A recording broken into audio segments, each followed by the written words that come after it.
A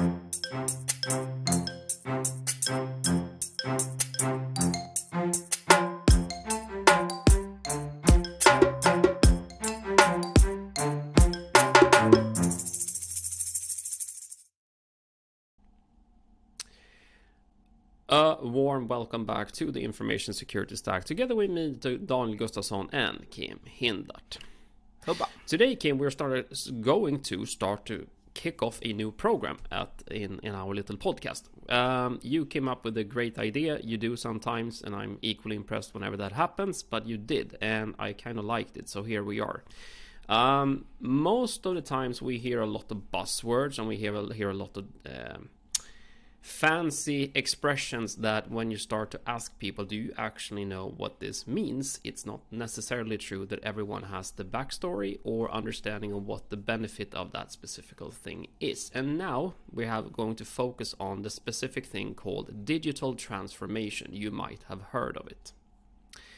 And digital transformation is being thrown around multiple times in multiple types of spaces and areas, and quite frankly, does everyone know what a digital transformation actually means? So, in the next upcoming 3 episodes, me and Kim are going to try to do our best to explain what it actually means to compose, or conduct, I should say, a digital transformation. So where do we start, Kim?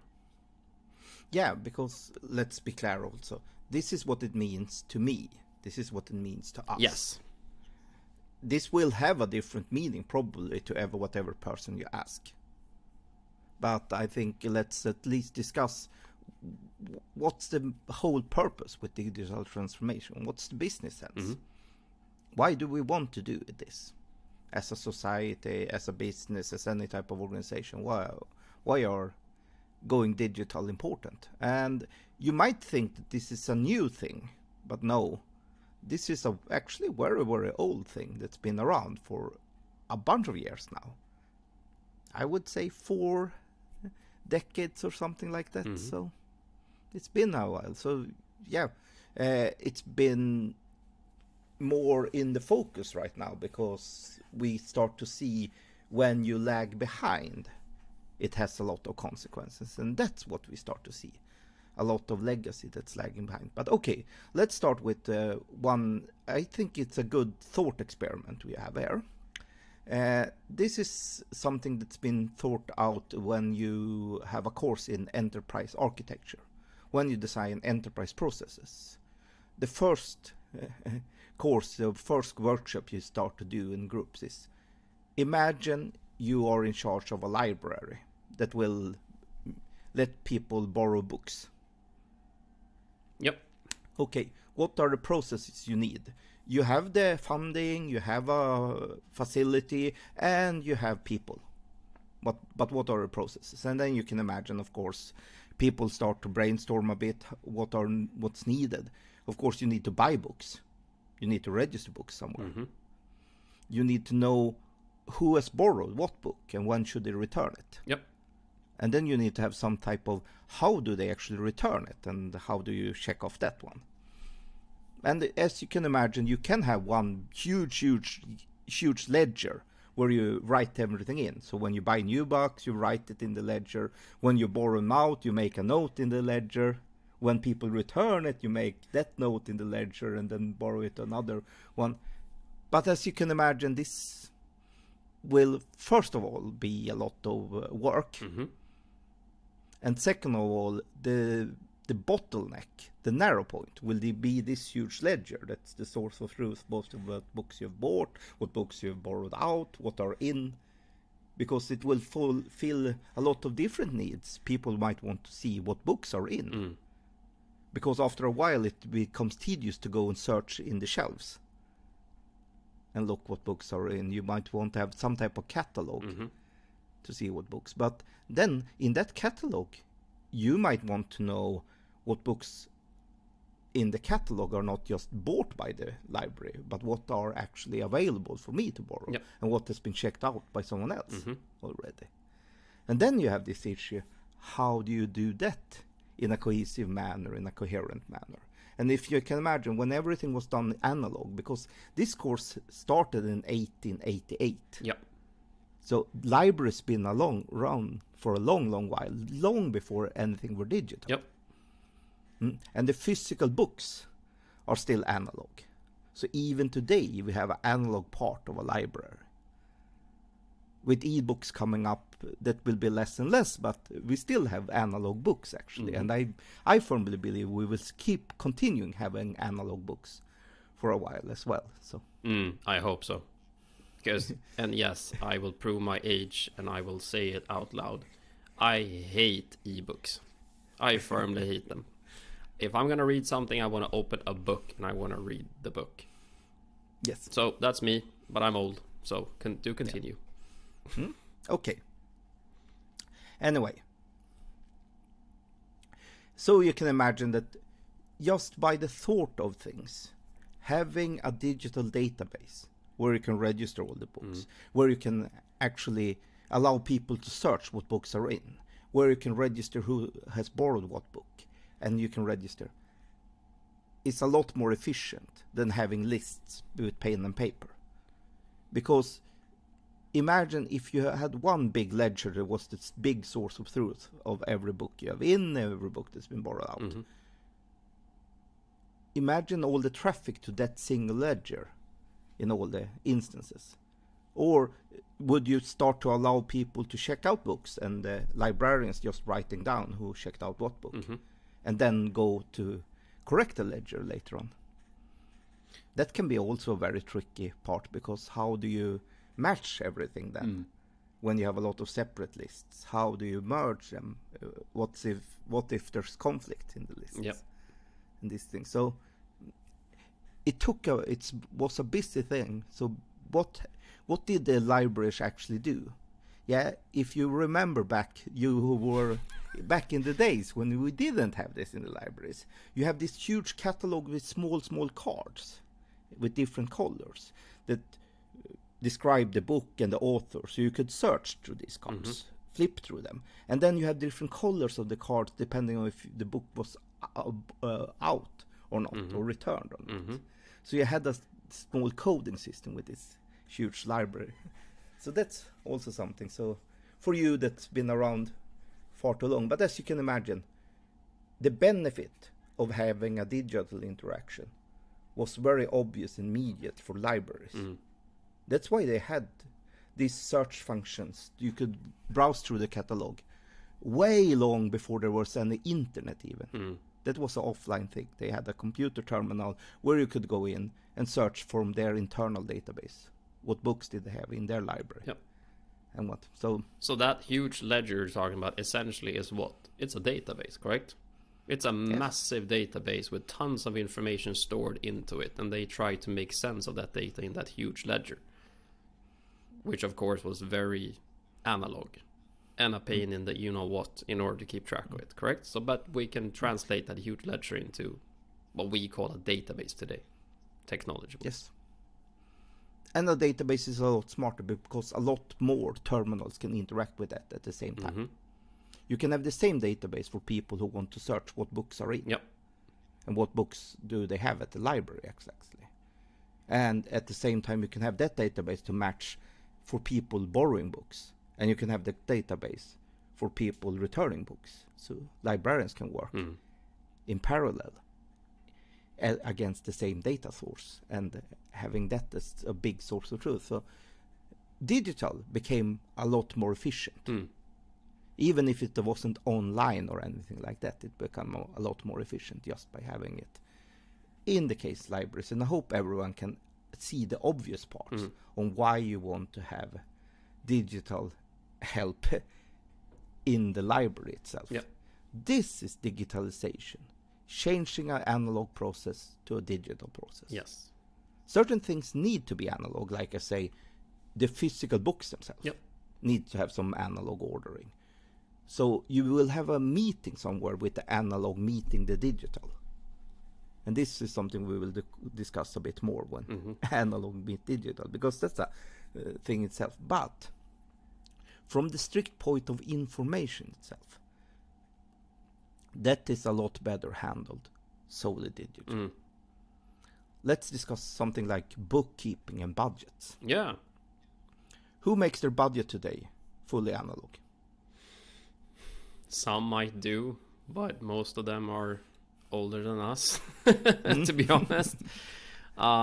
Yeah, I mean, yeah.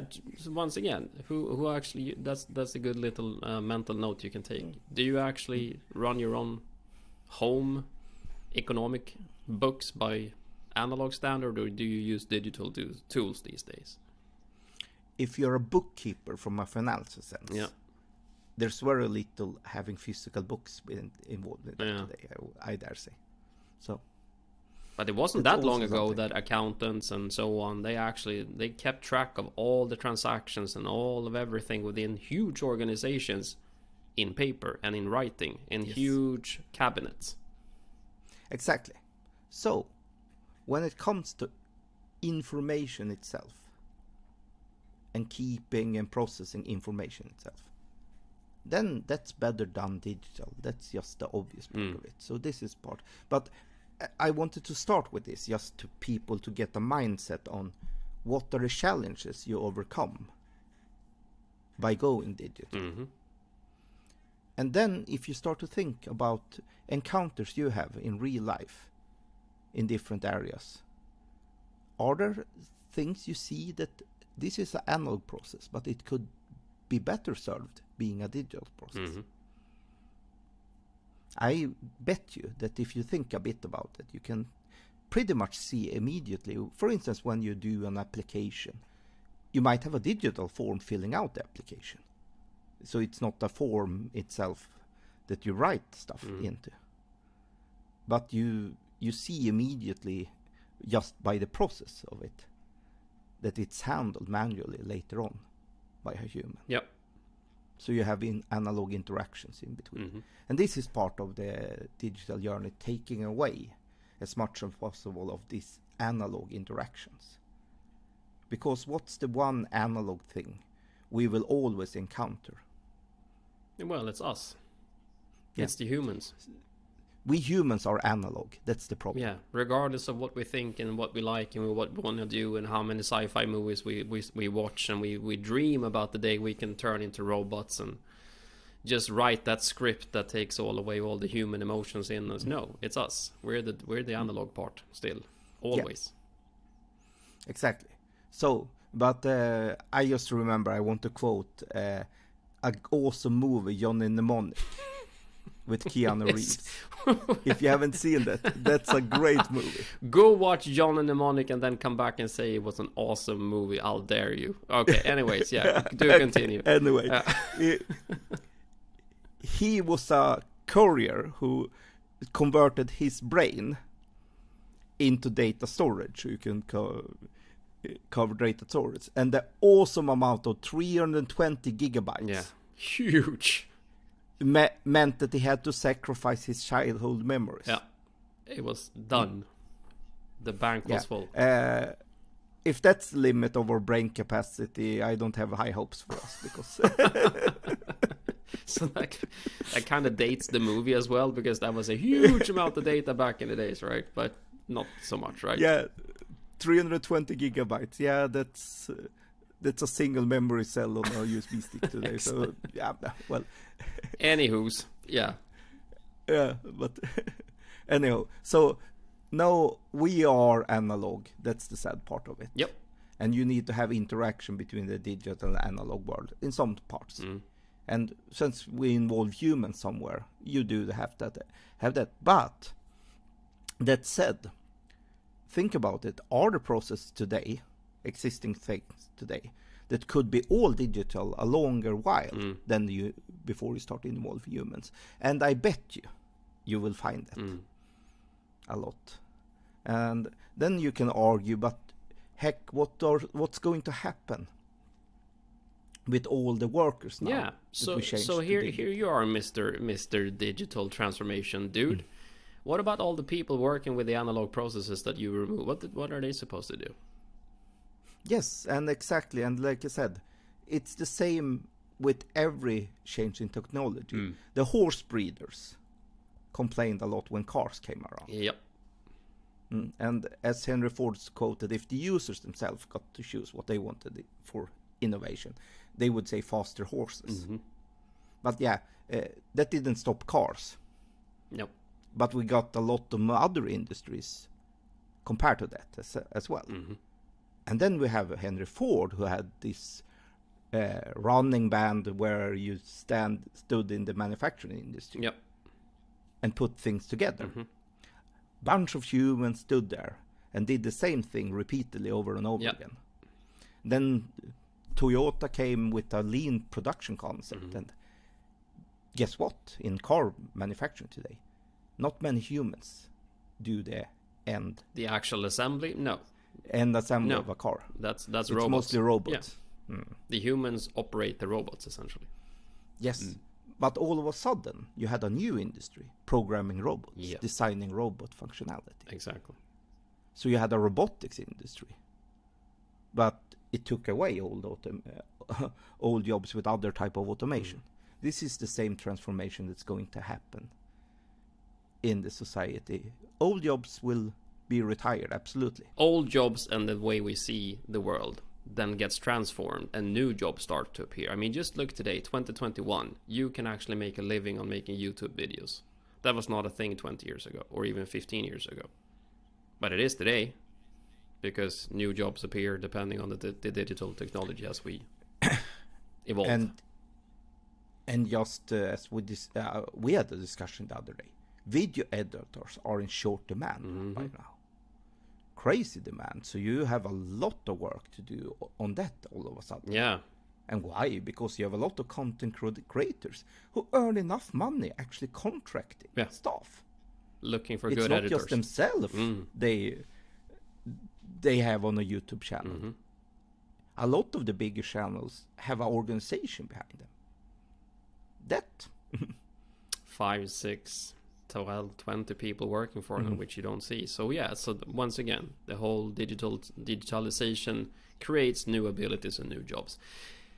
If it's all positive, we can have that discussion in the upcoming sessions here. But just to give some sort of backstory to the whole digital transformation perspective. Where did it start? Why is it good? What's the drawback? We can discuss that later as well. But regardless, we are moving from this analog to digital process, and we have been doing that for a number of years now. So that really is, to your point, create a new way of working, a new way of living, a new way of building things or transforming things or creating things. So yes, and this is actually, but as I try to make the example with libraries, this has been around for a long while. So in certain areas it's a lot more obvious than in other areas, but everyone will eventually be affected by this. Because we will process more and more information today. That's just the fact of it. More than 330 gigabytes of data. Yeah. And if we want to have that information only analog, guess what? It wouldn't. We wouldn't even be able to fit that. No.